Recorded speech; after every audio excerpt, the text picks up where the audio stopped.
manusia mulia yang selalu kita rindukan perjumpaan dengannya. Dan kita juga memohon kepada Allah, mudah-mudahan di hari perjumpaan itu kita diakui sebagai bagian daripada umatnya, dan kita juga mendapatkan syafaat darinya, dan juga digolongkan sebagai orang-orang yang mencintai karena Allah dan Rasul-Nya, sehingga dengan itu Allah melayakkan surganya untuk kita. Amin. Amin ya rabbal alamin. Sebelumnya saya juga ingin menyampaikan terima kasih bagi yang telah hadir dalam acara ini, kepada para perwakilan dari KBRI yang mungkin sudah hadir saat ini, kemudian juga untuk para sesepuh Permika dan IMSKA beserta jajarannya, dan juga hadirin sekalian yang tidak mungkin saya sebutkan satu persatu. Insya Allah pada acara kajian kali ini kita akan laksanakan dengan susunan acara sebagai berikut. Pertama adalah tilawah Al-Quran yang insya Allah akan dibacakan oleh Ananda Muhammad Nabil. Kemudian dilanjutkan dengan tausiah yang akan disampaikan oleh Al-Ustadz Farid Nu'man Hasan, dan dilanjutkan dengan tanya jawab yang kemudian doa juga penutup. Sedikit himbauan untuk hadirin sekalian, bagi semua peserta agar menonaktifkan mic selama kajian berlangsung, terkecuali jika nanti pada saat sesi tanya jawab, setelah raise hand dan dipersilakan oleh moderator, silakan dibuka. Dan bagi peserta ahwat agar menonaktifkan fitur video dan kameranya. Mari kita mulai saja acara ini dengan sama-sama mengucapkan basmalah. Bismillahirrahmanirrahim. Sebagai informasi bahwa Ananda Muhammad Nabil ini sekarang sekolah di kelas 9 Mahadini Qatar, dan Masya Allah, Tabarakallah, hafalan Al-Qur'annya sudah mencapai 23 juz. Silakan Ananda Muhammad Nabil untuk memulai. A'udzu billahi minasy syaithanir rajim. Bismillahirrahmanirrahim. Qaf wal Qur'anil Majid. Bal ajibu an ja'ahum munzirun minhum. Faqala al-kafiruna hadha syai'un ajib. أَإِذَا مِتْنَا وَكُنَّا تُرَابًا ذَلِكَ رَجْعٌ بَعِيدٌ قَدْ عَلِمْنَا مَا تَنقُصُ الْأَرْضُ مِنْهُمْ وَعِندَنَا كِتَابٌ حَفِيظٌ بَلْ كَذَّبُوا بِالْحَقِّ لَمَّا جَاءَهُمْ فَهُمْ فِي أَمْرٍ مُّرِيبٍ أَفَلَمْ يَنظُرُوا إِلَى السَّمَاءِ فَوْقَهُمْ كَيْفَ بَنَيْنَاهَا وَزَيَّنَّاهَا وَمَا لَهَا مِن فُرُوجٍ وَالْأَرْضَ مَدَدْنَاهَا وَأَلْقَيْنَا فِيهَا رَوَاسِيَ وَأَنبَتْنَا فِيهَا مِن كُلِّ زَوْجٍ بَهِيجٍ تَبْصِرَةً وَذِكْرَى لِكُلِّ عَبْدٍ مُنِيبٍ وَنَزَّلْنَا مِنَ السَّمَاءِ مَاءً مُبَارَكًا فَأَنبَتْنَا بِهِ جَنَّاتٍ وَحَبَّ الْحَصِيدِ وَالنَّخْلَ بَاسِقَاتٍ لَهَا طَلْعٌ نَضِيدٌ رزقا للعباد وأحيينا به بلدة ميتا كذلك الخروج كذبت قبلهم قوم نوح وأصحاب الرس وثمود وعاد وفرعون وإخوان لوط وأصحاب الأيكة وقوم تبع كل كذب الرسل فحق وعيد أفعينا بالخلق الأول بل هم في لبس من خلق جديد صدق الله العظيم. Masya Allah, Tabarakallah. Lembut bersantun penduduk desa, pucuk sari pandan Jawa, Al-Quran dilantun indah terasa, penenang hati penyejuk jiwa. Jazakallah khairan katsiran untuk Ananda Muhammad Nabil. Surat apa tadi ya, Nabil, yang dibaca? Surat Qaf. Oh ya, surat Qaf ya. Ya, Alhamdulillah, terima kasih sekali lagi untuk Muhammad Nabil yang telah membacakan ayat-ayat Al-Quran dengan indah. Mudah-mudahan dengan dibacakan ayat-ayat tadi, Allah mencurahkan pahala dan keberkahan, khususnya bagi yang membacakan, dan juga bagi kita semua yang mendengarkan. Selanjutnya, mari kita lanjutkan acara ini ke sesi yang berikutnya, yaitu acara tausiah yang akan disampaikan oleh Ustadz Farid Nu'man. Namun sebelumnya izinkan saya selaku moderator untuk membacakan profil singkat dari Ustadz kita kali ini. Mohon izin Ustadz dan tolong dikoreksi apabila ada data-data yang tidak akurat. Nama lengkap beliau adalah Farid Nu'man Hasan. Beliau tinggal di Jati Jajar Garden Resident, daerah Tapos, Depok. Beliau telah menikah dan subhanallah Allah telah mengkaruniakan beliau dengan 5 anak. Pendidikan yang beliau tempuh adalah lulus dari S1 Sastra Arab UI. Kemudian beliau menamatkan juga S2 di Universitas Islam As-Syafi'iyah. Beliau juga aktif di organisasi sebagai salah satu pengurus di PP Al-Irsyad Al-Islamiyah. Juga aktif sebagai konsultan syariah, diantaranya di tanyasyariah.com, kemudian di Depok tanyasyariah.com, dan juga di alfahmu.id. Selain itu, beliau juga aktif menulis buku. Di antara judul-judul buku yang telah beliau rilis adalah Bunga Rampai Politik Islam, Syariah Hadis Arba'in, kemudian beberapa buku fikih ya Ustadz. Lumayan banyak ini buku fikih yang beliau rilis. Di antaranya adalah fikih praktis sehari-hari, kemudian fikih musibah, kemudian fikih perempuan kontemporer, fikih pendidikan anak, dan Ramadan bersama salaf. Dan masih banyak lagi yang tidak sempat saya sebutkan di sini. Tema kajian kita hari ini adalah Al-Quran dan Persatuan Umat.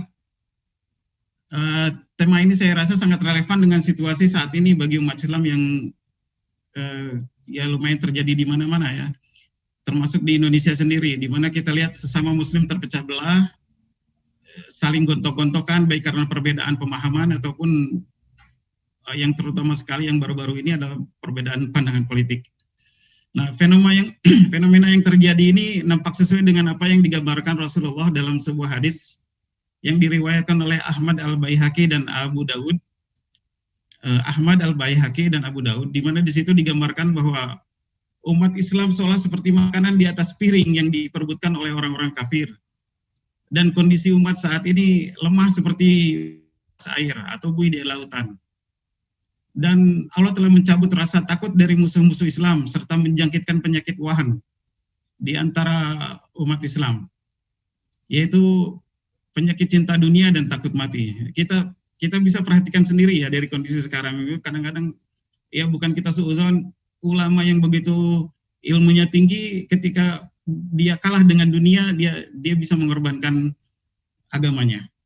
Mudah-mudahan kita bisa terhindar dari itu semua, dan mudah-mudahan melalui kajian ini sedikitnya kita mendapatkan pemahaman bagaimana Al-Quran sebagai pedoman hidup kita bisa memberikan solusi untuk mempersatukan umat, sehingga menjadi umat yang kembali kokoh. Karenanya di dalam kajian ini diantaranya akan dibahas mengenai ayat-ayat Al-Quran yang menyeru persatuan umat Islam, kemudian beberapa perbedaan dalam masalah furu dan kelompok-kelompok Islam yang juga adalah suatu keniscayaan, dan juga bagaimana menyikapi perbedaan tersebut dan membangun persatuan umat untuk kemajuan Islam. Baiklah, saya tidak akan berpanjang lebar. Untuk lebih mengoptimalkan waktu, langsung saja kita persilahkan Al-Ustadz Farid Nu'man untuk menyampaikan tausiahnya. Tafadhol Maskura Ustadz.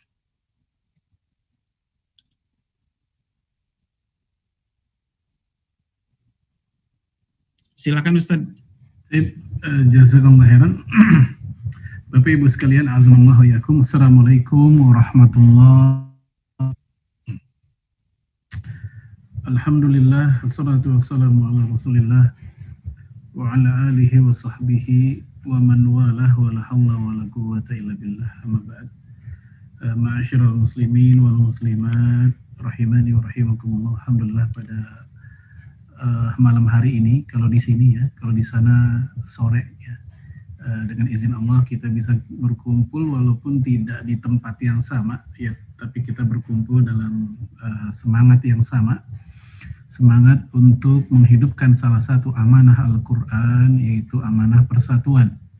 Inna hadhihi ummatukum ummatan wahidah wa ana rabbukum fattaqun. Dalam ayat yang lain, wa ana rabbukum fa'budun. sesungguhnya umat ini, umat Islam adalah umat yang satu, dan aku adalah Rob kalian, maka bertakwalah kepadaku, atau maka kalian beribadahlah kepadaku. Maka ini menjadi salah satu PR besar umat Islam yang mungkin telah diwariskan sepanjang beberapa abad lamanya. Ya, bahkan mungkin cukup panjang sejarah perpecahan yang dialami oleh kaum muslimin. Jadi bukan sekedar berbeda, tapi juga berpecah. Karena kalau berpecah udah pasti berbeda belum tentu berpecah. Tapi faktanya yang kita alami di berbagai macam negeri, ya baik di negeri yang mayoritas muslim atau bahkan di negeri yang minoritas muslim, itu yang namanya friksi di antara internal umat Islam juga terjadi. Mohon maaf Ustadz, sebentar, itu kayaknya suaranya kurang ini, suara mic-nya, speakernya kurang bisa di ini, terus juga videonya mohon diaktifkan juga Ustadz. Videonya nggak hidup ya? Enggak ya. Tadi bukannya hidup ya tadi ya?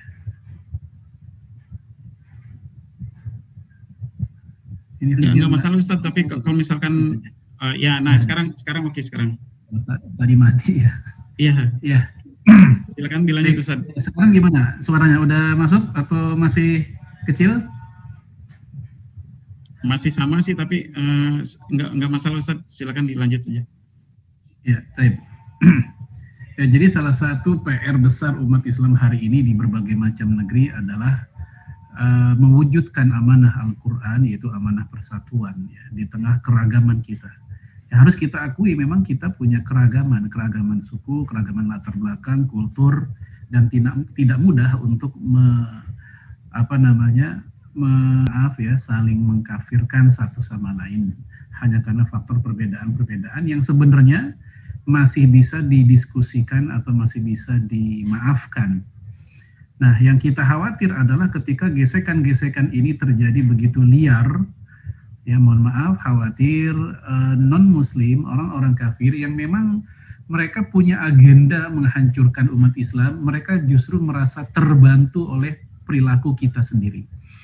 Ya, mungkin mereka akan mengatakan syukran jazilan, terima kasih banyak wahai umat Islam, karena tugas kami menghancurkan kalian sudah selesai oleh tingkah laku kalian sendiri.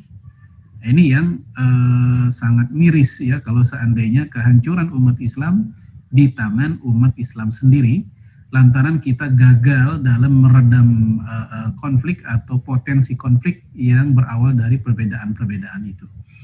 Baik, pada kesempatan kali ini ya kita akan mencoba mengkaji beberapa ayat dulu, dan juga nanti kita lihat dari hadis Nabi Shallallahu Alaihi Wasallam.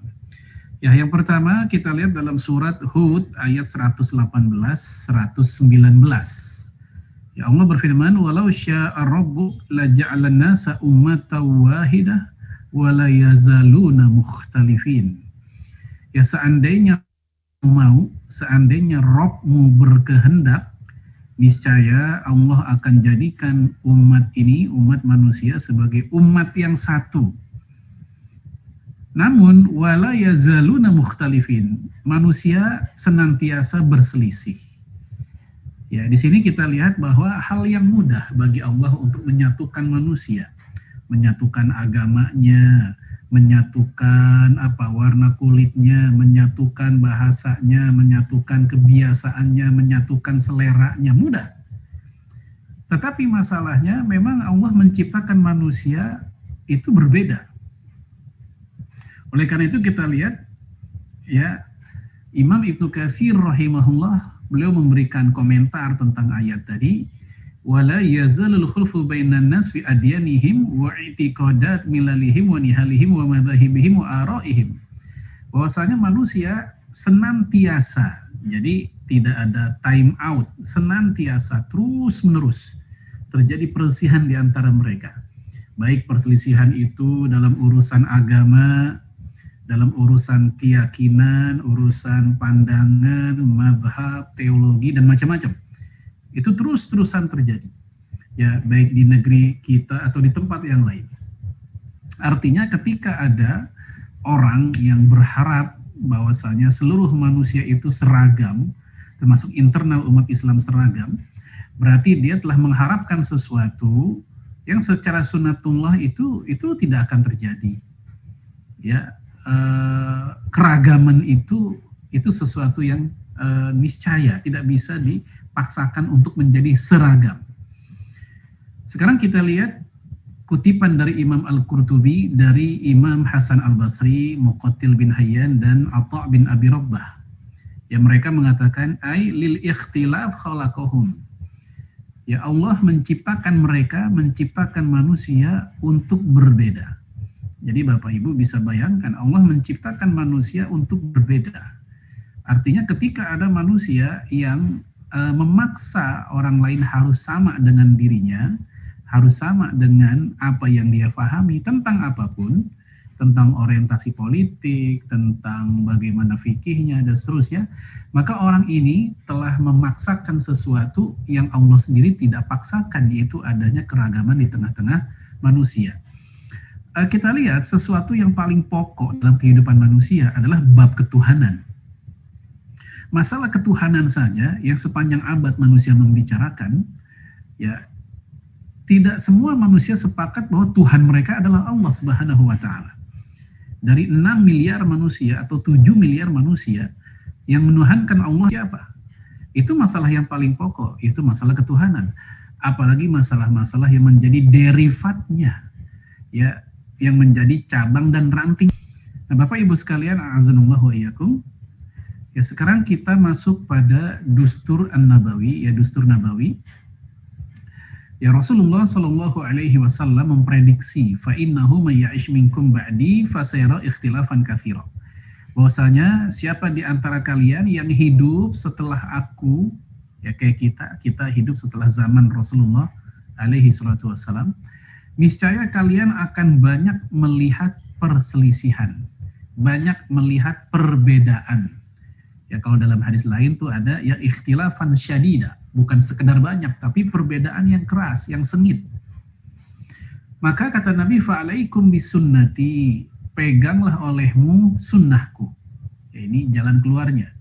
Wa sunnati al-khulafai ar-rasyidin, dan peganglah sunnah khulafai ar-rasyidin, mahdiyin, yang mendapatkan petunjuk min ba'di, setelahku. Tamassaku biha, pegang kuat-kuat, waddu 'alaiha binawajif, dan gigit dengan geraham kalian. Jadi hadis ini menunjukkan bahwasanya Rasulullah Alaihi Wasallam sejak 14 abad yang lalu telah memprediksikan tentang apa yang terjadi pasca beliau wafat, pasca beliau hidup di tengah kaum muslimin, bahkan di tengah umat manusia, yaitu adanya ikhtilafan katsira, ya, perbedaan-perbedaan yang begitu banyak. Nah, ini memperkuat apa yang ada di dalam ayat tadi, bahwa perselisihan itu, walaupun kita berharap manusia bersatu, namun perbedaan itu sesuatu yang natural terjadi dalam kehidupan manusia. Ada malam, ada siang, ada hitam, ada putih, dan seterusnya. Ini menunjukkan bahwa secara alamiah Allah menciptakan, men-setting dunia itu ya seperti itu. Kemudian kita lihat penjelasan para ulama tentang apa maksud fasayaro ikhtilafan katsira. Ya, bahwasanya kita akan melihat banyak perbedaan di tengah manusia. Imam As-San'ani menjelaskan, hadza min a'lamin nubuwah, ini merupakan salah satu di antara tanda kenabian Rasulullah Alaihi Wasallam. Faqad waqa'a dzalik bima mala'al bilad wa faraqal ibad. Bahwasanya apa yang Nabi katakan tersebut itu telah terbukti pada kenyataannya, bahwa di segenap banyak negeri terjadi yang namanya perselisihan, perpecahan di antara manusia. Jadi yang Nabi katakan jauh-jauh hari, ya belasan abad yang lalu, real terjadi di masa-masa selanjutnya hingga sampai sekarang. Kemudian Imam Al-Munawi, ya beliau juga menjelaskan, fihi min mu'jizatihi. Ya, di dalam hadis ini terdapat di antara mukjizat Rasulullah Alaihi Wasallam, yaitu al-ikhbar bima sayakun ba'dahu min kafratil ikhtilaf. Dia mengabarkan tentang apa yang akan terjadi setelah Rasulullah wafat, yaitu tentang banyaknya perselisihan, dan juga wa ghalabatul munkar, dan juga ya dominannya kemungkaran. Faqad kana aliman bihi jumlatan wa tafsilan. Rasulullah mengetahui hal tersebut baik secara global atau terperinci. Nah, Bapak Ibu sekalian, dua sumber utama Islam, baik Al-Quran dan As-Sunnah, sudah menunjukkan kepada kita bahwasanya di tengah semangat kita ingin menyatukan umat, namun ada bagian yang memang kita harus lihat secara lapang dada, bahwa perbedaan itu memang sesuatu yang sudah sunnatullah kehidupan, yang kalau bahasa sederhananya sudah Allah setting, ya mau manusia, mau hewan, mau tumbuhan, dan lain-lain, itu terjadi keragaman di antara mereka. Baik, ya maka dari sini kita tahu bahwa perbedaan dan perselisihan di antara manusia adalah tabiat kehidupan mereka di dunia. Ya. Lalu kemudian kita mencoba menelisik ya dalam ayat yang lain. Ternyata perbedaan mereka itu tidak punya hawa nafsu, tidak ada emosi, tapi ternyata mereka pun juga bisa berselisih, berdebat. Ya kalau kita pikir-pikir, apa kepentingannya mereka berdebat? Apa perlunya? Kalau manusia berdebat, ada perlu. Baik keperluan berupa ingin menunjukkan dirinya hebat, atau ingin menunjukkan bahwa lawan debatnya itu bukan apa-apa bagi dia. Dan macam-macam kepentingannya. Tapi malaikat yang tidak ada hawa nafsu, tidak ada emosi, dan tidak ada kepentingan, ya mereka pun juga bisa berselisih, berdebat di antara mereka. Ya hal ini kita lihat Allah rekam dalam surat Shad ayat 67 sampai 69. Kita lihat bagian yang kita bahas saja. Ya, maka naliya min ilmin bil mala'il a'la id yahtasimun. Ya bahwasanya aku tiada mempunyai pengetahuan sedikit pun tentang al mala'ul a'la. Ya, al-mala'ul a'la ini malaikat. Yaitu ketika mereka berbantah-bantahan. Jadi malaikat Allah ceritakan berbantah-bantahan. Jadi kalau malaikat berselisih, berbantah-bantahan, ya apalagi pengurus DKM.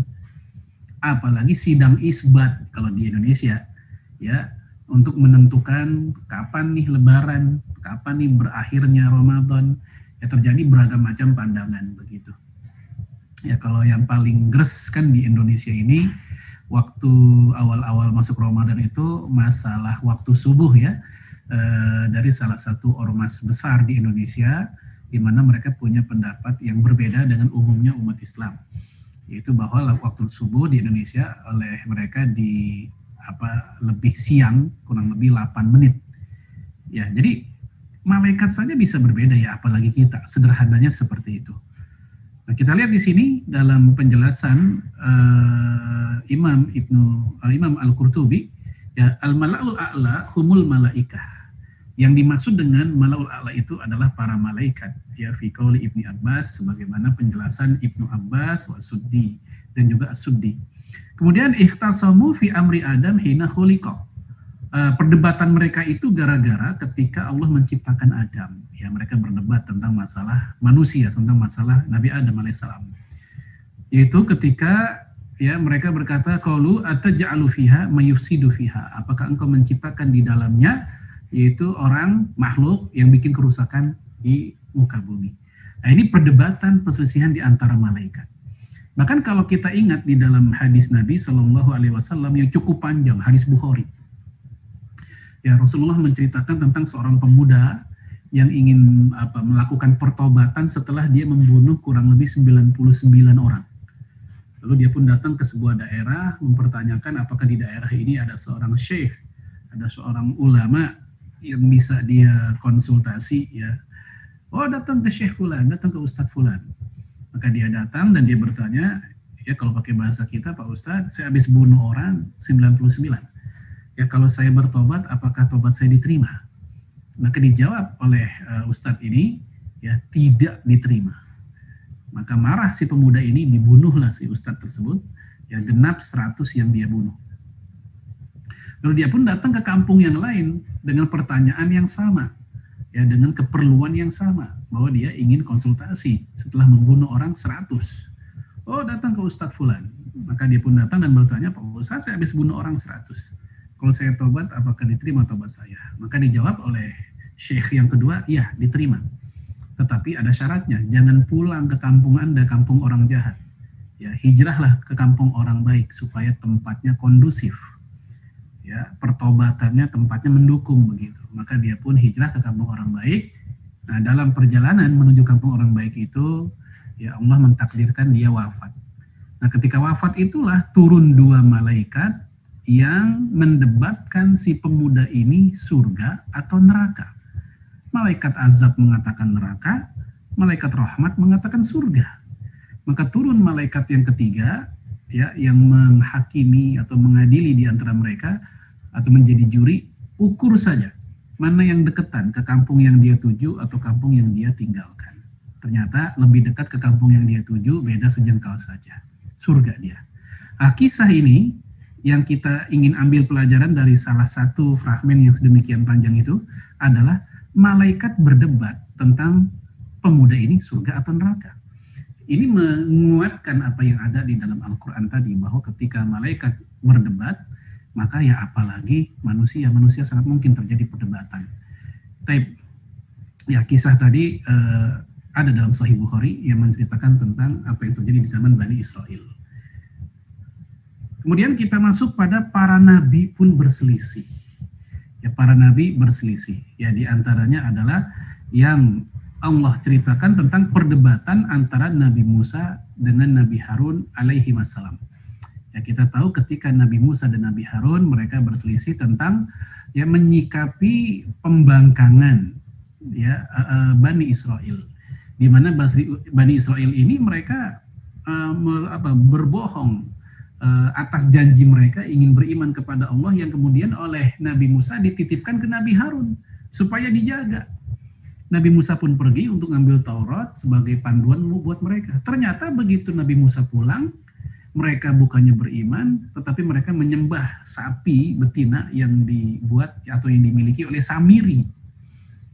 Sehingga marahlah Nabi Musa kepada Nabi Harun, dianggap oleh Nabi Musa, Nabi Harun kurang amanah begitu. Dan terjadi perdebatan di antara mereka hingga sampai Nabi Musa memegang kepala Nabi Harun dan menarik jenggotnya. Ya, hal ini kita lihat dalam surat Toha ya ayat 92 dan ayat 94. Dan mohon maaf, kita saja mungkin secara real dalam kehidupan kita sampai hari ini mungkin belum pernah melihat gitu. Ada ustadz dalam forum perdebatan hingga sampai tarik-tarikan jenggot dan megang kepala. Ya, paling banter kita hanya melihat bahwa para guru-guru kita kalau debat ya biasa saja gitu ya. Mungkin dengan suara yang meninggi mungkin ada. Tapi hingga sampai menarik jenggot, megang kepala, mungkin saya belum melihatnya. Ya, mungkin ada di tempat yang lain ya. Tapi yang jelas kita lihat di sini, ya para nabi bisa berselisih. Padahal kehidupan mereka dari A sampai Z putih, bersih, maksum. Ya beda sama kita. Ya kehidupan kita ya di sepanjang hayat kita mungkin ya banyak yang hitamnya, ada yang abu-abunya, bermacam-macam warna-warni begitu. Nah, ini para nabi berselisih. Dan perselisihan ini bukan hanya dialami oleh Nabi Musa dengan Nabi Harun, tapi juga antara Nabi Musa dengan Nabi Khidir.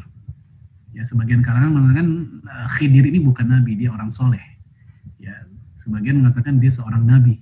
Nah, mereka berdebat berselisih tentang perahu yang diidekan, digagaskan oleh Nabi Khidir untuk ditenggelamkan, dan juga tentang anak kecil yang dibunuh. Nah, ini terjadi dialog, dan dialog ini cukup panjang di dalam Al-Quran, dan ada hal-hal yang belum difahami oleh Nabi Musa tapi difahami oleh Nabi Khidir. Nah, ini contoh yang semakin menguatkan jika makhluk Allah yang lebih mulia, malaikat, kemudian para nabi bisa berselisih, ya apalagi kita. Kemudian para sahabat Nabi pasca perang Badar, ya para sahabat Nabi berebut ghanimah, yang masing-masing merasa paling berjasa dan paling berperan dalam perang Badar. Ya, sehingga mereka pun ya melupakan ukhuwah Islamiyah yang mereka bangun ketika masa-masa susah di perang Badarnya. Nggak lama berselang perang Badar selesai, musuh sudah tidak ada, mereka tanda petik malah justru menjadikan sahabatnya sebagai musuh. Ya karena faktor dunia. Ini yang kita khawatir. Bahwasanya Rasul pernah mengatakan, inilah akhsha alaikumul faqra. Saya tidak takut kalau kalian fakir. Rasul nggak ngeri, nggak khawatir kalau kita fakir. Walakin akhsha in tuftiha abwabud dunya alaikum. Tapi yang Rasulullah khawatir adalah ketika pintu-pintu dunia itu dibuka di hadapan kalian. Ya ketika lagi susah, lagi menderita, kompak, musuh bersamanya ada. Tapi ketika musuh sudah tidak ada, mulai terbuka pintu-pintu dunia, ghanimah segala macam, yang dimusuhi atau menjadi lawannya adalah kawannya sendiri. Ini yang kita khawatir. Nah, ini terjadi di masa para sahabat, ya, orang-orang yang kita tahu mereka dimuliakan, bertemu atau dididik langsung dalam madrasah kenabian alaihi salatu wassalam. Ya, dalam hadis Abu Umamah Al-Bahili, ya, sa'altu Ubadah ibn Samit, dia bertanya kepada Ubadah bin Samit anil anfal, tentang harta rampasan perang. Ya, kata Ubadah, fina, ini ayat ya Al-Anfal lagi ngomongin kita. Ma'syara ashabi Badr, yaitu para kontestan partisipan perang Badar. Nazalat hina ikhtalafna fin nafal, turun ketika kami berselisih tentang masalah pembagian harta rampasan perang. Ya, wasa'at fihi akhlakuna, saat itu akhlak kami jelek banget. Ya, jadi Bapak Ibu bisa bayangkan level para sahabat Nabi, mereka mengakui saat itu terjadinya rebutan rampasan perang, Al-Anfal atau Ghanimah, itu mereka mengakui begitu buruk akhlak kami. Sehingga fantaza'ahullah min aidina, ya Allah pun mengambil, mencabutnya itu Ghanimah dari tangan-tangan kami. Dan seterusnya. Tapi jemaah sekalian, ini para sahabat, di mana mereka punya guru yang sama, Rasulullah.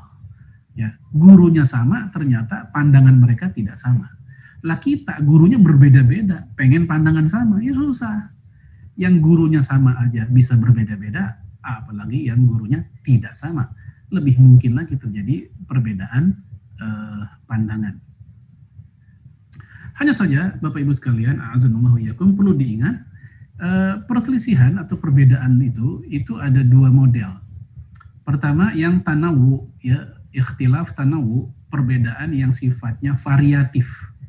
Perbedaan yang sifatnya justru seharusnya menambah khazanah keilmuan, harusnya, idealnya begitu.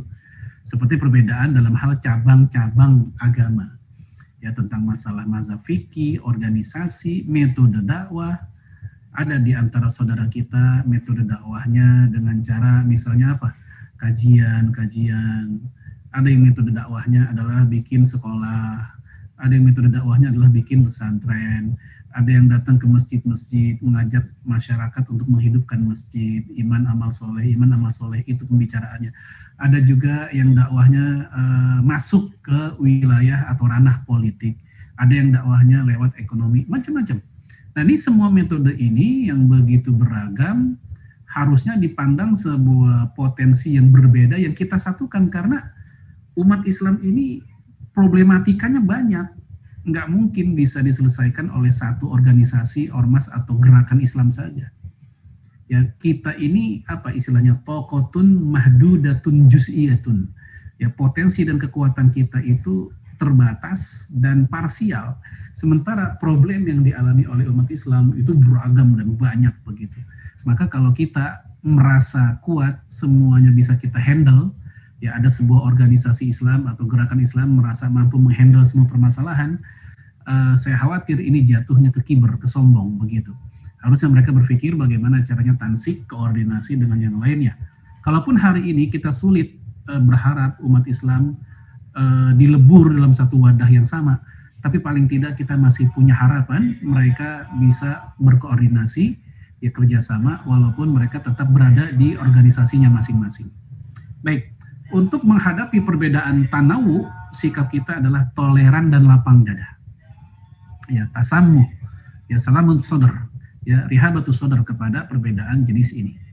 Ya, mohon maaf, kalau di Indonesia sampai hari ini, ya, kayak model di Jakarta, Depok begitu, itu tentang masalah-masalah perselisihan fikih yang udah belasan abad lamanya itu masih muncul. Ya, masih meributkan tentang masalah nawaitu somagodin, masih meributkan tentang masalah witir itu pakai kunut atau tidak, terus begitu. Ya, saya nggak tahu kalau di Qatar gimana, apakah sama seperti itu atau tidak.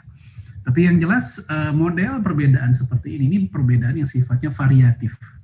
Ya, sama seperti orang yang mereka iftitah pakai Allahu Akbar kabiro.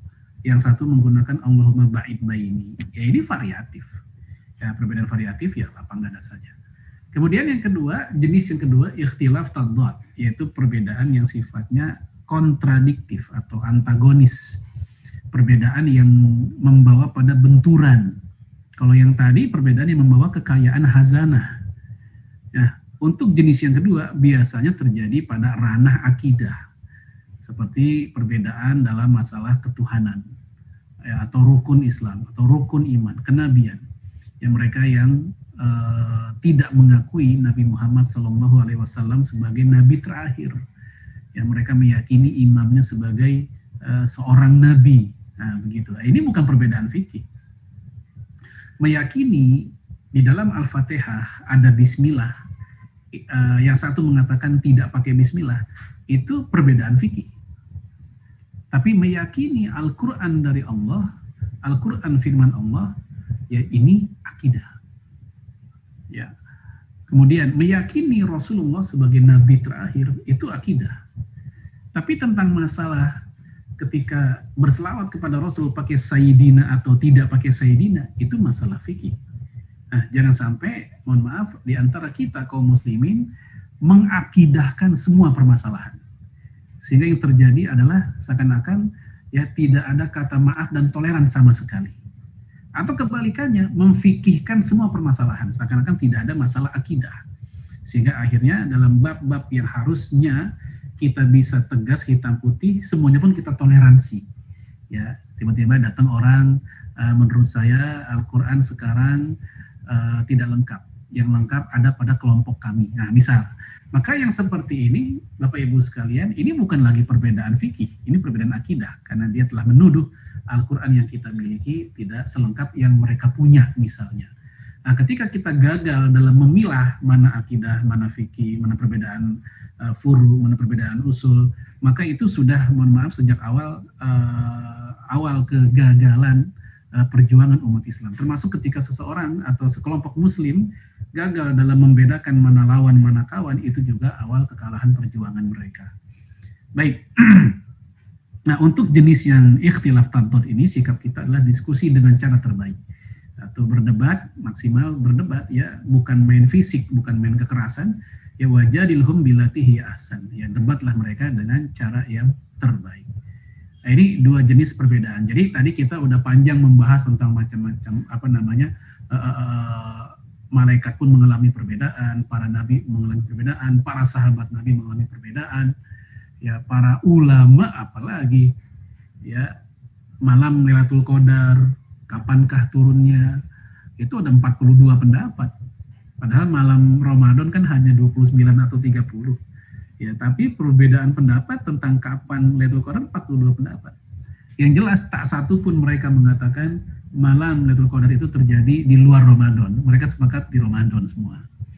Ya, tentang hari Jumat ada waktu momen yang diijabahkan, ya, doa kita. Nah, itu beragam hingga sampai oleh Imam atau Syekh Az-Zurqani dikumpulkan ada 32-an pendapat. 30-an pendapat. Padahal jumlah jam sehari 24. Tentang kapankah waktu tersebut, ya, untuk kita berdoa di hari Jumat, itu ada keragaman dan cukup banyak. Ya, baik. Nah, ini perbedaan dalam masalah-masalah yang kita lapang dadakan cukup banyak, dan walaupun ternyata, mohon maaf, pada kenyataannya keributan di antara umat Islam itu paling sering terjadi justru yang nomor satu. Ya, perbedaan masalah fikih, perbedaan pilpres kemarin 2 tahun lalu sampai sekarang masih belum move on. Masih seperti itu juga, hingga hal-hal yang harusnya mereka bersatu. Harusnya kalau kena pandemi, ketika kena musibah, karena hikmah dari musibah adalah bisa menyatukan orang yang bermusuhan, kan harusnya begitu. Tapi ternyata untuk kasus Indonesia tetap aja walaupun kena musibah pandemi, yang bermusuhan gara-gara politik tetap tidak ada perubahan. Ya, karena Anda bukan kami, nah begitu. Maka apa yang Anda lakukan salah di mata kami. Jadi udah lagi nggak ilmiah, tapi karena faktor like and dislike saja. Ya, hanya karena faktor ya Anda dan kami, mereka dan kami. Karena mereka bukan kami, sehingga pendapat-pendapat mereka bagi kami salah. Ya, benar pun salah, apalagi salah, tambahan salah. Menjadi kekuatan. Ya, jadi tugas kita bagaimana caranya untuk mengubah, ya, sesuatu yang nampaknya membahayakan perbedaan itu, justru ini menjadi manfaat.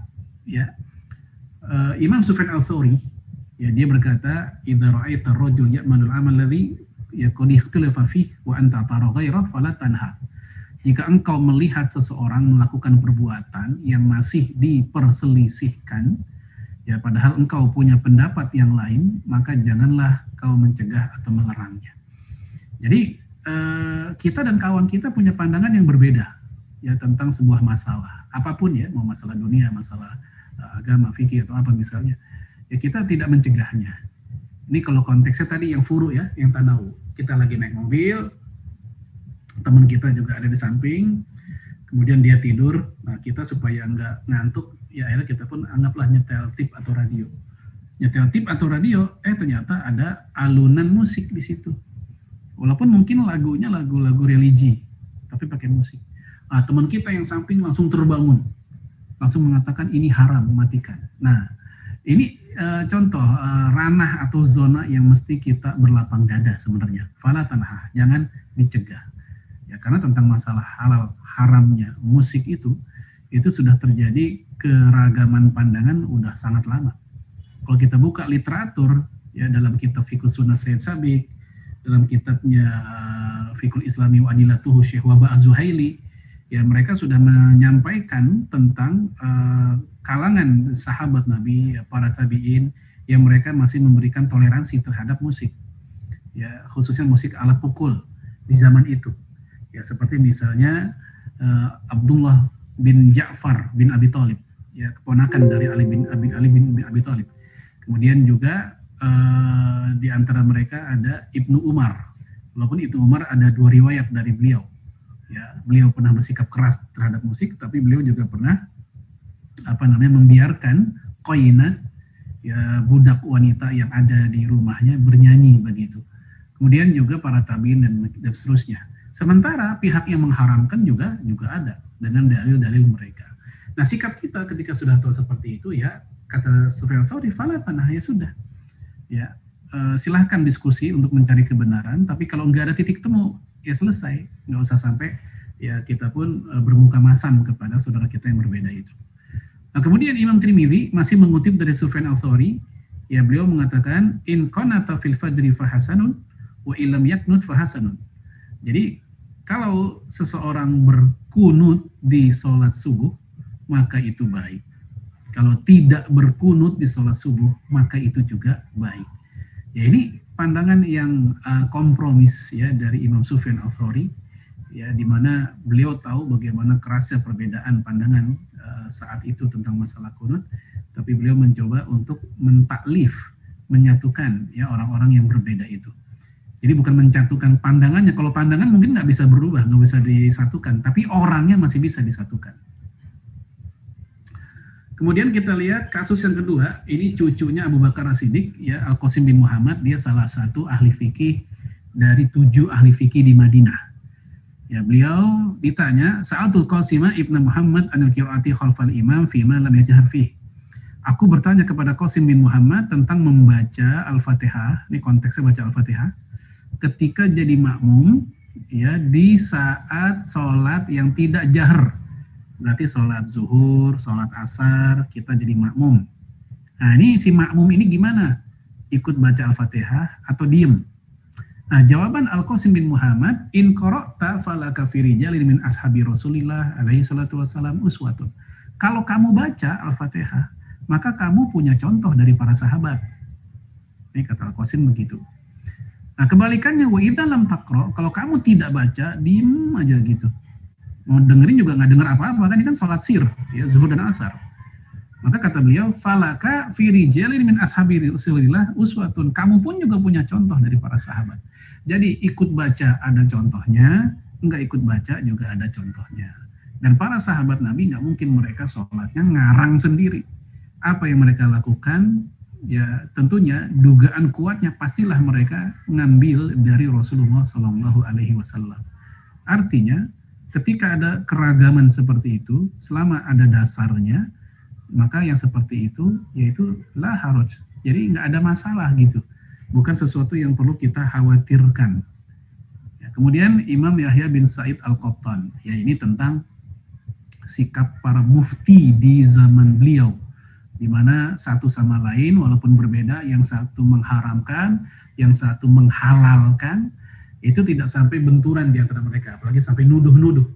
Kalau di Indonesia, di tanah air ini, yang paling gres ya beberapa tahun belakangan itu seperti perbedaan, mohon maaf ya, kalau di ojek online itu kan ada apa namanya, OVO ya, model-model kayak gitu lah, atau apa, GoSend.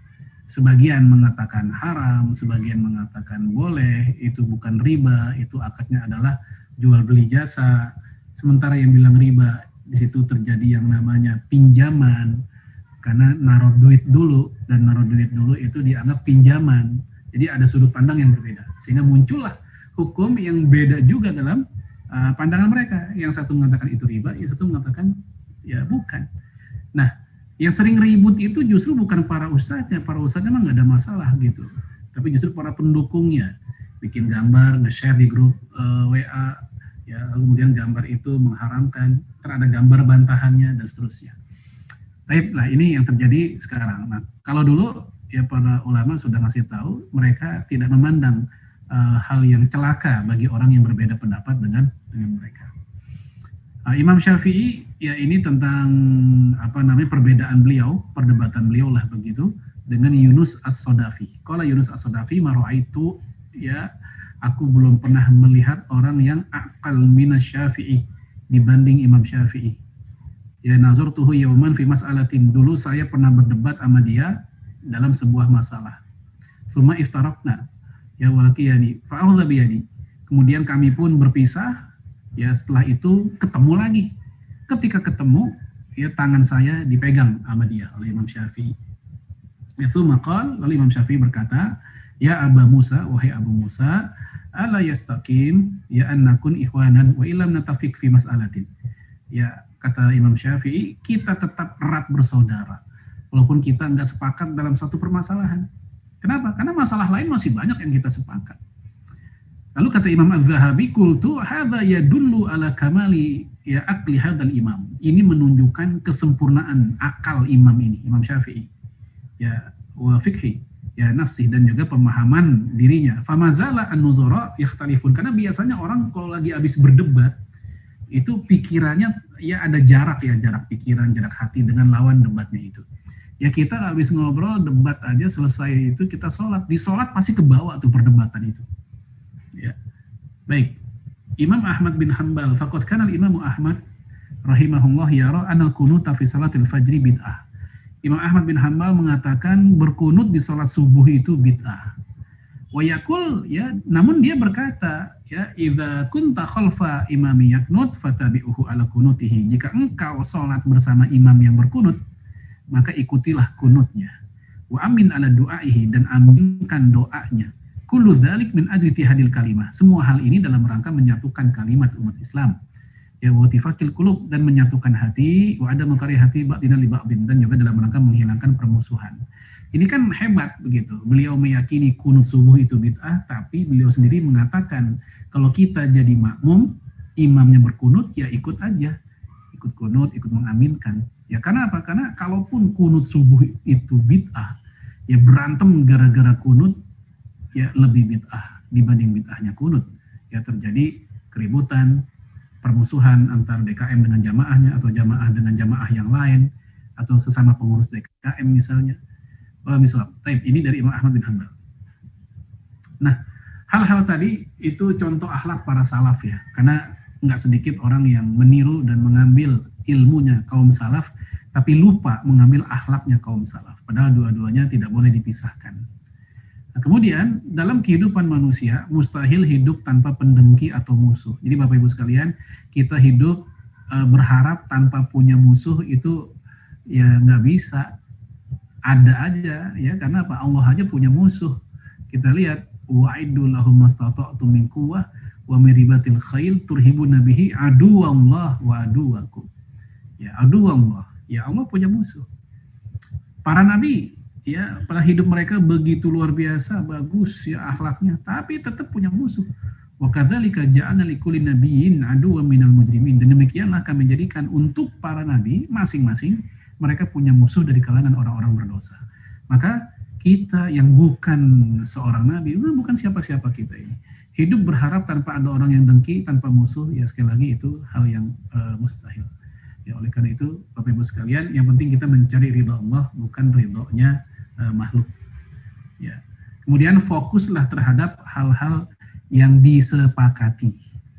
Ya, sangat banyak. Kalau kita mau list yang disepakati di antara umat Islam itu sangat banyak. Mulai dari hal-hal yang pokok hingga sampai hal-hal yang derivatnya, itu banyak yang mereka sepakati. Tapi seringkali kita ributnya di hal yang berbeda itu.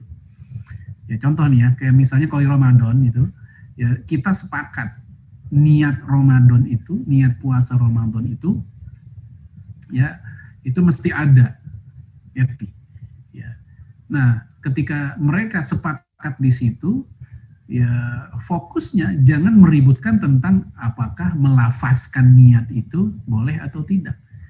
Ya, mereka sepakat niat di hati itu wajib ada, itu mereka sepakat. Tetapi untuk melafazkannya mereka tidak sepakat. Nah, seringkali kita meributkan yang itu. Hingga sampai bikin tulisan berseri-seri. Ya, saya pernah memakai dasi. Hukum memakai dasi ya untuk laki-laki. Ya, apakah itu masuk kategori tasyabuh bil kufar, menyerupai orang kafir atau tidak. Tadinya saya pikir mungkin ya karena masalah dasi saja, ya mungkin itu buku nggak sampai setebal 100 halaman lah. Tapi ternyata itu buku tebalnya melebihi 500 halaman, ya hanya membahas masalah dasi. Saya rasa ini sesuatu yang sangat sayang ya, energi begitu banyak yang keluar hanya untuk membahas masalah dasi. Ya, masih banyak permasalahan besar yang harus kita pikirkan, seperti murtadisasi, kemiskinan yang menjadi sarapan empuk buat terjadinya kristenisasi. Ya, ini sering kita lupa. Memang mohon maaf, salah satu hal yang saya khawatir gini, ya, ketika terjadi kristenisasi, murtadisasi, atau mohon maaf adanya penguasa yang zolim, perdebatan fikih itu seakan-akan menjadi sesuatu yang dipelihara. Supaya apa? Supaya kezoliman orang zolim itu nggak tersentuh. Karena para ulama fikih ya atau para ulama secara umum lagi sibuk dengan masalah perdebatan-perdebatan itu. Perdebatan fikih, perdebatan teologis. Sementara orang solehnya ya juga sibuk dengan zikir dan amaliyah-amaliyah yang sifatnya individu. Sehingga hal-hal yang tadi mereka lupakan. Baik, Syekh Muhammad Rashid Ridho, dia mengatakan, nata'awanu fima itafaqna alaih. Ya, kita saling bantu ya dalam hal-hal yang disepakati. Kemudian, wa'ya'dhiru ba'duna ba'dhan fima ikhtalafna fih. Dan kita pun saling memaafkan di antara kita dalam hal-hal yang kita perselisihkan. Ya, maksudnya apa? Ya, saling bantu, hal yang disepakati banyak ya. Untuk yang saling memaafkan di antara kita dalam hal yang diperselisihkan, yaitu dalam hal-hal perbedaan-perbedaan masalah fikih tadi. Tapi kalau perselisihan dalam bab akidah ya yang udah jelas-jelas salahnya, itu nggak termasuk. Karena itu zonanya nahi mungkar. Ya, ketika ada yang mengatakan Al-Quran yang kita miliki nggak asli, aslinya ama mereka, ini bukan lagi masalah fikih, ini zona nahi mungkar. Ya, kita diskusikan secara ilmiah kepada orang-orang tersebut. Baik, Bapak Ibu sekalian, azamuhayakum, ini tentang bagaimana menyikapi perbedaan dan bagaimana seharusnya adabnya seorang muslim ketika menghadapi perbedaan di antara mereka. Semoga bermanfaat. Hadanullah wa ikum jamain. Assalamualaikum warahmatullahi wabarakatuh.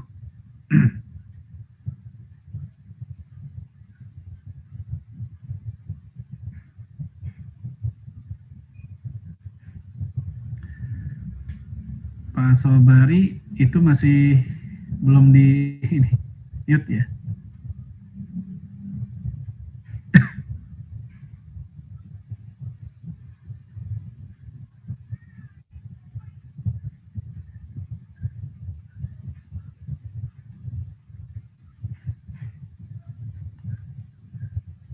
Halo, Assalamualaikum. Suara saya bisa kedengaran sekarang? Ya, kedengaran Pak Sobari. Oh ya, maaf tadi nggak bisa unmute saya. Alhamdulillah sesi tausiah telah disampaikan tadi oleh Al-Ustadz Farid Nu'man. Beberapa poin mungkin saya sedikit saja akan saya sampaikan beberapa poin yang saya catat tadi. Pertama adalah betapa Muslim menghancurkan dirinya sendiri karena gagal menyikapi perbedaan dan mengatasi potensi konflik. Kemudian ya seperti diutarakan sebelumnya bahwa Rasulullah telah memprediksikan juga bahwa akan banyak terjadinya perselisihan dan kemaksiatan pasca beliau wafat.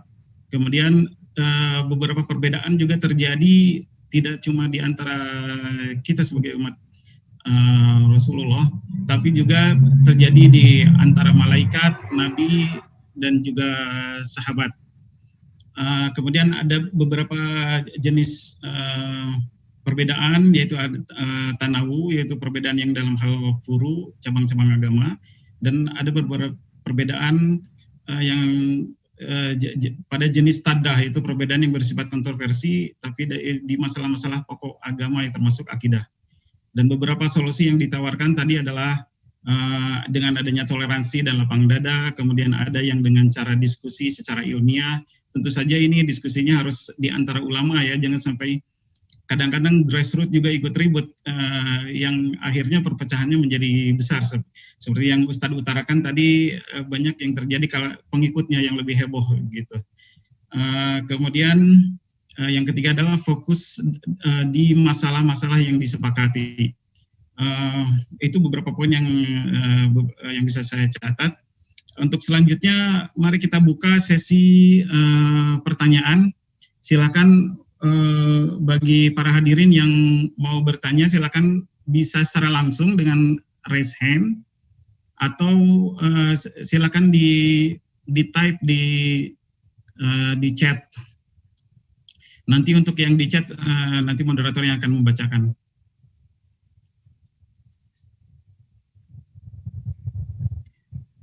Ya, Pak Ramadan kayaknya raise hand, silakan Pak Ramadan, mohon di unmute itu. Ya, Assalamualaikum warahmatullahi wabarakatuh. Waalaikumsalam warahmatullahi wabarakatuh. Terima kasih atas tausiah yang diberikan hari ini, dan pada seluruh panitia juga yang sudah menyelenggarakan acara ini. Nah, pertanyaan saya singkat aja, saya ingin bertanya di surat As-Sajdah ayat 25. Allah Ta'ala fil Qur'anil Karim, a'udzubillahi minasyaitonirrajim, inna rabbaka huwa yafsilu bainahum yaumal qiyamah. Intinya seperti itu. Nah, di dalam tafsir Ibnu Katsir itu sedikit sekali penjelasannya bahwa Allah akan yafsilu itu memisahkan seperti itu ya, atau menegakkan. Itu masalah akidah dan masalah amal perbuatan gitu. Tak ada penjelasan yang lebih detail. Kemudian kalau kita bicara lebih jauh beberapa tahun belakangan ini, 2018 atau 2019 itu, ulama berkumpul di CES-nya untuk membahas masalah apa itu akidah, kemudian apa itu mazhab, juga tasawuf, seperti itu. Jadi saya perlu penjelasan yang lebih detail mengenai tafsir ini, karena Imam Ibnu Katsir hanya menjelaskan masalah akidah dan amaliyah. Dalam hal ini saya mendapatkan gambaran bahwa ada akidah yang lurus dan ada akidah yang menyimpang, ini seperti itu. Sehingga ulama berkumpul di CES-nya, itu pertanyaan saya. Terima kasih. Assalamualaikum warahmatullahi wabarakatuh. Waalaikumsalam warahmatullahi wabarakatuh. Jadi emang kita paham bahwa apa-apa yang kita perselisihkan di dunia, hakim yang terbaik adalah Allah Subhanahu wa Ta'ala pada hari akhir nanti. Ya, apa yang kita diskusikan kayak perdebatan-perdebatan yang tadi sudah saya contohkan itu tidak sedikit itu berawal dari perkara-perkara yang sifatnya zonniyat, dugaan. Yang dari situ muncullah ijtihad. Karena ijtihad, masing-masing berijtihad, maka masing-masing punya potensi salah dan benar. Dan benar itu mereka miliki semua. Maka tidak boleh ada satu pihak yang merasa selalu benar dan tidak pernah salah. Atau kebalikannya, dia menuding yang lain selalu salah dan tidak akan pernah benar. Yang paling bagus adalah yang dikatakan oleh Imam Syafi'i, bahwasanya pendapat saya benar tapi saya bisa salah. Ya, pendapat orang lain salah tapi mereka bisa benar. Nah, ini yang paling bagus. Ketika di dunia tidak sedikit manusia yang tidak menerima ya hal-hal seperti itu, maunya mereka adalah kelompok mereka saja atau diri mereka saja yang benar, maka Allah lah sebaik-baik sebagai pengadil di antara mereka semua. Kemudian apa yang terjadi di CES-nya itu, kalau kita lihat itu memang tidak melibatkan semua kaum muslimin, yang disebut dengan Ahlus Sunnah wal Jamaah. Apa yang terjadi di Chesnya tahun 2016, Muktamar Ahlus Sunnah wal Jamaah di Chesnya itu melibatkan kalangan Azhariyin, ya, lalu kemudian juga sebagian para ulama yang dari Yaman segala macam, para habaib, ya. Dan mereka tidak melibatkan para ulama dari kerajaan Arab Saudi yang terlanjur disebut dengan Wahabi dan sekarang lebih masyhur disebut dengan Salafi, dan bahkan mereka mencoret atau mengeluarkan orang-orang atau kelompok yang disebut dengan Wahabi Salafi sebagai Ahlus Sunnah wal Jamaah. Apa yang terjadi setelah itu? Ya muncullah yang namanya friksi tambah panas jadinya. Ya, sehingga ada kritikan dari sesama Ahlus Sunnah sendiri, seperti kritikan dari Syekh Ali As-Sobuni rahimahullah yang belum lama wafat. Kemudian kritikan dari Syekh Yusuf Al-Qardawi, ya, kata beliau menganggap Salafiyah, Athariyah sebagai bukan Ahlus Sunnah wal Jamaah. Ini menjadi fitnah baru, keributan baru, ya, karena juga dalam sejarah, ya, kalangan Athariyah, ya, yang jadi ada beragam istilah, ya, Athariyah, Salafiyah, kalau sekarang mungkin ya Wahabiyah atau apa, itu dulu juga disebut bagian dari Ahlus Sunnah, yaitu pemahaman yang digagas oleh Imam Ahmad bin Hanbal, Athariyah. Ya, di dalam salah satu penjelasan ulama Hambali, yaitu Syekh atau Imam As-Safarani, ya, dia menyebutkan bahwa Ahlus Sunnah itu ada 3, yaitu pertama Athariyah yang dimotori oleh Imam Ahmad bin Hanbal, kemudian Asy'ariyah yang dimotori oleh Imam Abul Hasan Al-Asy'ari, kemudian Al-Maturidiyah yaitu yang dimotori oleh Imam Abu Mansur Al-Maturidi.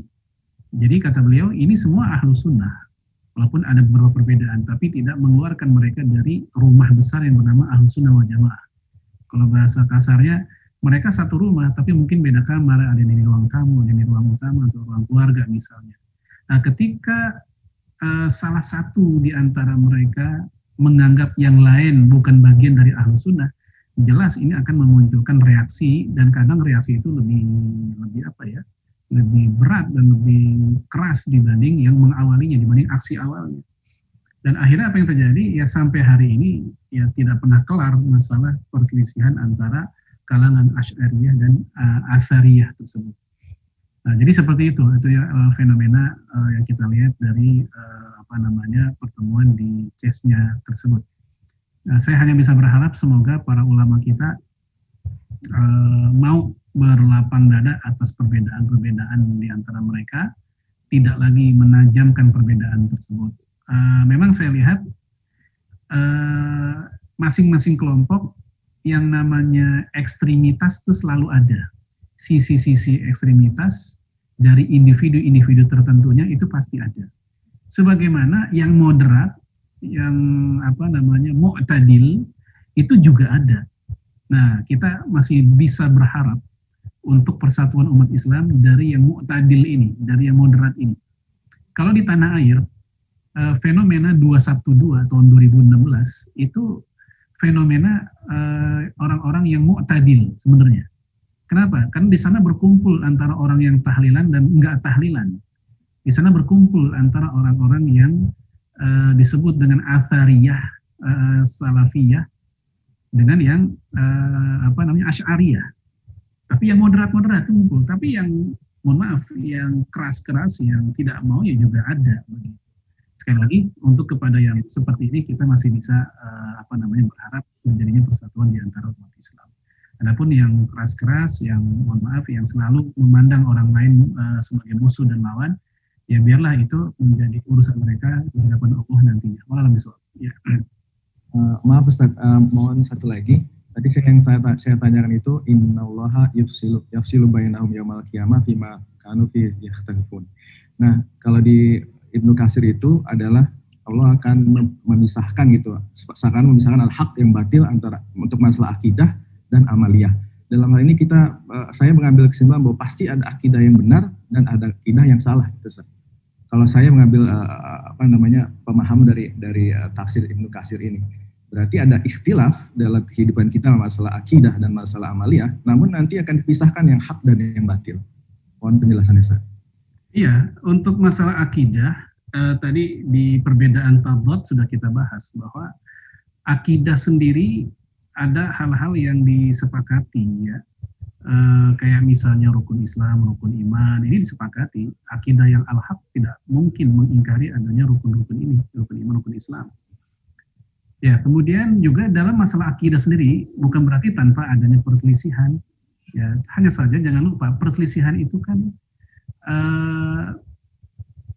tidak selalu diposisikan antara sesat dan tidak sesat. Bisa antara ghalat, keliru, ya, juga bisa bermakna ya shawab, benar. Saya ambil contoh seperti perbedaan para ulama sejak masa sahabat tentang peristiwa Isra Mi'raj.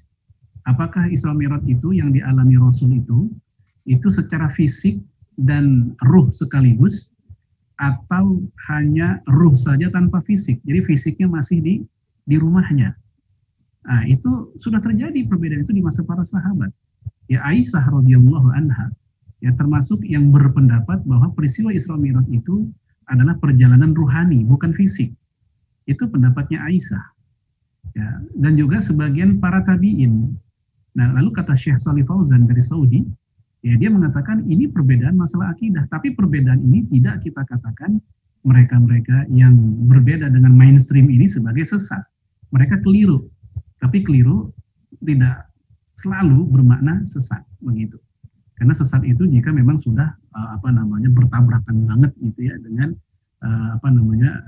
dalil yang jelas. Kalau ini kan karena memang mereka tidak langsung menyaksikan, jadi mereka beda pandangan terhadap peristiwa tersebut. Nah, contoh yang lain seperti misalnya perbedaan di antara para ulama tentang ru'yatullah, melihat wajah Allah di surga. Jelas itu masalah akidah.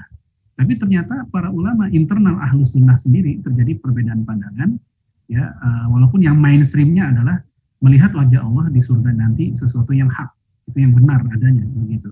Walaupun sebagian Ahlus Sunnah ada yang tidak memahami seperti itu, bagi mereka itu makna kiasan sebagaimana kelompok Mu'tazilah. Baik, oleh karena itu kita meyakini bahwa akidah yang hak itu akidah Islam, yaitu Ahlus Sunnah wal Jamaah, begitu.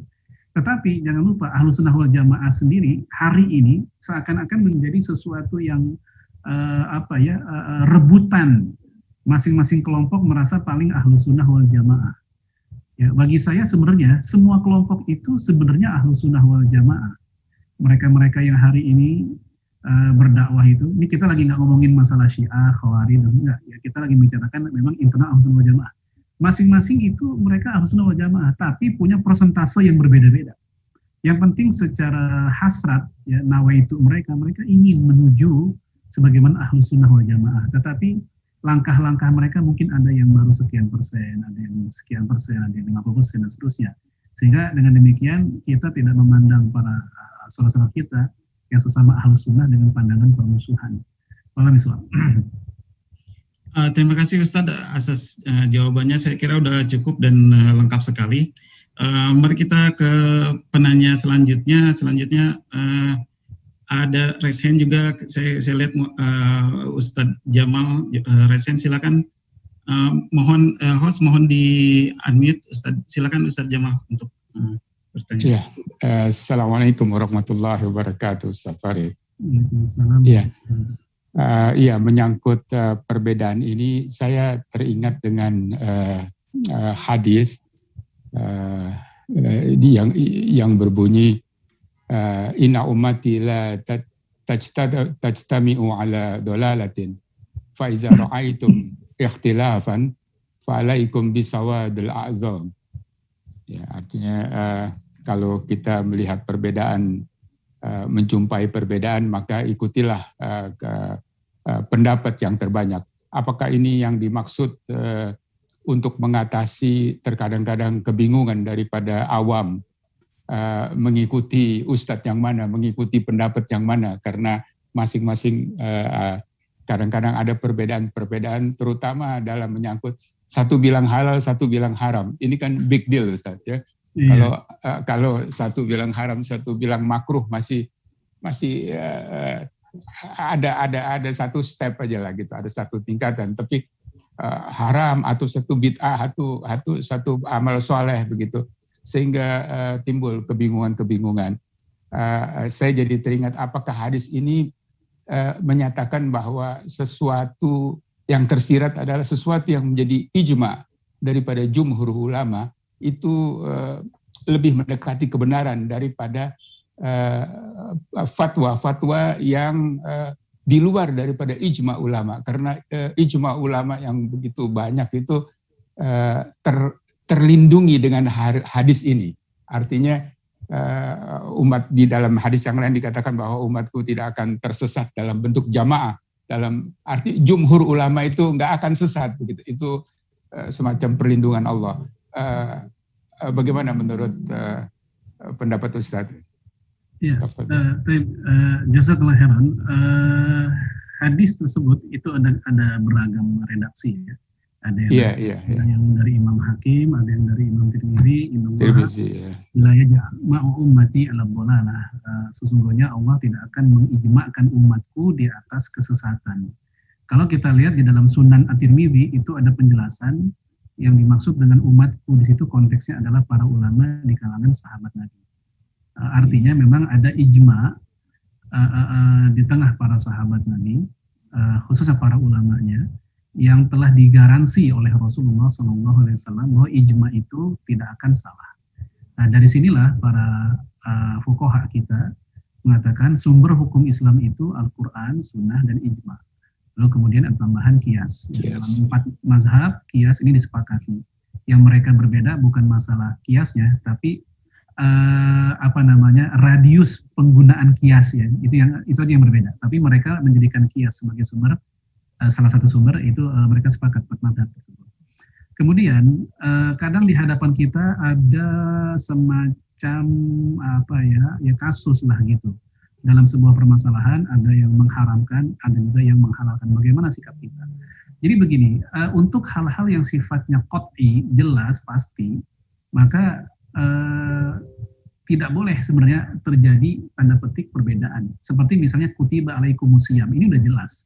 Nggak usah lagi pakai fatwa, orang juga ngerti, karena ini sudah aksiomatik di dalam Islam. Ya, kemudian apa lagi? Haramnya zina, haramnya judi, haramnya riba, haramnya khamr. Ini sesuatu yang sudah disepakati bahwa itu adalah maksiat. Ini adalah kemungkaran. Maka yang namanya ingkarul mungkar, mengingkari kemungkaran, ada di zona ini. Karena memang disepakati semua pihak ini mungkar. Namun ketika untuk hal-hal yang sifatnya masih debatable, di mana masing-masing angle, sudut pandang para ulama, ini berbeda satu sama lain, karena memang mungkin ayat yang ada itu multitafsir. Atau hadis yang ada tentang itu juga multitafsir. Atau kalaupun tidak multitafsir, ternyata sanadnya bermasalah sehingga muncul pro kontra. Nah, dari situlah ada kaidah yang berbunyi al-ijtihad la yanqudu bil ijtihad. Ijtihad sekelompok ulama atau seorang ulama itu tidak bisa menganulir sesama ijtihad. Sesama ijtihad itu masing-masing punya potensi salah dan benar. Saya ambil contoh. Ketika Ibnu Taimiyah dia menceritakan kasus, yaitu ketika 4 orang tersesat di hutan. Lalu 4-4-nya pengen sholat, tapi dalam keadaan tidak tahu arah kiblat kemana. Apalagi zaman dulu kan kompas nggak ada, Google Map nggak ada. Akhirnya 4-4-nya masing-masing anggaplah ngotot, oh ini kiblat, oh enggak sebelah sini kiblat. Akhirnya 4-4-nya tidak sepakat dan mereka pun berempat sholat dengan arah kiblat yang berbeda. Lalu kata Ibnu Taimiyah, bisa jadi mereka semua benar. Kenapa? Karena memang 4-4-nya dalam keadaan sama-sama tidak tahu secara pasti arah kiblatnya mana. Gitu. Nah, namun yang jelas nggak mungkin kenyataannya semuanya benar karena kiblat hanya satu. Lalu kata beliau, nah yang benar pas ke arah kiblat dialah yang pahalanya 2. Yaitu pahala benarnya dan pahala ijtihadnya. Sementara yang tidak menghadap ke kiblat, mereka bukan berdosa, tapi pahalanya 1, yaitu pahala ijtihadnya. Adapun kesalahannya tidak dianggap berdosa. Inilah sikap kita ketika terjadi perbedaan ijtihad di kalangan para ulama, termasuk ulama hari ini, ketika yang satu mengatakan haram, yang satu mengatakan halal, yang satu mengatakan sunnah, yang satu mengatakan bid'ah. Ya, karena mereka beranjak dari sesuatu yang memang memunculkan multitafsir. Ya, sehingga muncullah kaidah tadi al-ijtihad la yanqudu bil ijtihad, atau kaidah yang lain la ingkaro fi masail ijtihadiyah. Tidak boleh saling menegasi, tidak boleh saling mengingkari dalam masalah-masalah yang masih didebat-debatkan para ulama. Karena pengingkaran itu boleh terjadi hanya dalam masalah yang disepakati memang itu mungkar. Kita sepakat, korupsi itu mungkar, silakan diingkari. Tapi ketika masalah misalnya yang biasalah, yang biasa orang debatkan ya, kunut nggak kunut, halal haram musik, kemudian halal haram tentang masalah cangkok jantung manusia pakai jantung mohon maaf babi misalnya, halal atau haram. Nah, ini pasti memunculkan perbedaan gitu. Nah, dalam kondisi seperti itu, kaidah tadi yang dua saya sebut, la ingkar fi masail ijtihadiyah, enggak saling mengingkari dalam sesuatu yang zonanya masih debatable. Kemudian yang kedua, al-ijtihad la yanqudu bil ijtihad, sebuah ijtihad itu tidak bisa dimentahkan, dianulir sesama ijtihad. Ya, karena memang fikih itu produk berfikir manusia. Yang dari Allah adalah syariatnya, ayatnya, Qur'annya, hadisnya, dalil-dalilnya. Tapi ketika masuk ke pikiran manusia, itu akan muncul keragaman. Saya ambil contoh kayak misalnya bapak-bapak, ibu-ibu, kalau sholat jari bergerak-gerak atau tidak. Ini ada 7 pendapat dalam masalah ini. Ada 7 pendapat. Sejak masa salaf hingga sampai Syekh Al-Albani, ada 7 pendapat. Nah, ketika kita mengikuti salah satunya di antara 7 pendapat itu, maka kita tidak dikatakan kita keluar dari dalil, karena mereka memiliki dalil yang sama, tapi begitu masuk otak dan pikiran mereka dan analisa mereka, muncul konklusi atau kesimpulan yang tidak sama. Tapi ini tentang masalah menyikapi perbedaan ketika ada orang berbeda pandangan hingga setajam antara sunnah dan bid'ah begitu. Ya, ini sangat banyak. Yang penting setelah kita tahu itu berbeda, kita lihat ini perbedaan masalah fikih atau akidah sih. Oh, masalah fikih. Kalau masalah fikih ya udah kita lapang dada, dia punya pendapat itu dengan dalilnya, dia juga punya pendapat itu, walaupun kita punya sikap. Karena perbedaan nggak harus jangan sampai juga nggak disikapi, kita juga punya sikap. Kita pilih di antara itu, saya ikut pendapat ini, namun saya tidak mengingkari saudara saya yang lainnya. Wallahu a'lam. Ya. Syukran Ustaz. Syukran jazilan Ustaz. Kita masih punya waktu cuma sekitar 4 menit lagi ini. Tapi pertanyaan di chat sebenarnya banyak juga ini. Mungkin saya bacakan satu saja ya, mohon maaf untuk yang lain. Ini kebetulan sama juga ini permasalahannya, dulu saya pernah mengalami juga hal yang sama. Pertanyaannya seperti ini, Ustadz, bagaimana mengatasi perbedaan antara saudara yang berbeda paham yang terjadi antara kakak adik yang setuju dilakukan tahlilan dan yang lain tidak setuju? Almarhum biasa suka melakukan tahlilan selama hidupnya. Tapi salah satu anaknya ada yang tidak sepaham. Bagaimana menjelaskan, mohon penjelasannya Ustadz, agar tidak terjadi perpecahan dalam keluarga. Silakan Ustadz, mungkin cepat aja Ustadz, kita cuma punya waktu 3 menit sekitar 3 menit. Tadi saya sempat membahas tentang, semoga masih ingat tadi ya, membahas tentang masalah sikap Imam Ahmad bin Hambal ketika beliau menganjurkan kepada murid-muridnya untuk kalau kamu sholat jadi makmum, imamnya berkunut, maka hendaknya kamu tetap ikut kunut. Dalam rangka apa? Menyatukan kalimat, menyatukan hati, dan tidak sampai memunculkan keributan. Walaupun dia sendiri punya pendapat, nggak ada kunut subuh. Artinya dalam hal-hal yang sifatnya jama'i atau kolektif, seringkali pendapat pribadi mesti kita kalahkan demi keutuhan umat Islam memang. Ya, termasuk dalam masalah tahlilan dan enggak tahlilan di sebuah keluarga besar. Muncul pro kontra di situ. Oh, ternyata mohon maaf yang paling kuat yang pro tahlilan misalnya. Maka yang tidak tahlilan pun ya supaya enggak terjadi keributan di antara mereka, maka istilahnya biarkanlah itu terjadi. Jangan sampai menuding-nuding yang tidak-tidak. Karena kalau dituding, maka yang pro tahlilan pun juga akan melakukan hal yang sama dengan kepada yang menuding itu. Saya ambil contoh akhlak yang bagus dari Imam Ahmad bin Hanbal juga ketika dia datang bersama muridnya ke daerah Khurasan. Nah, saat itu dia ketemu masjid yang ba'da asar pada sholat lagi. Kan kita tahu ya, ba'da asar nggak ada sholat lagi biasanya kan.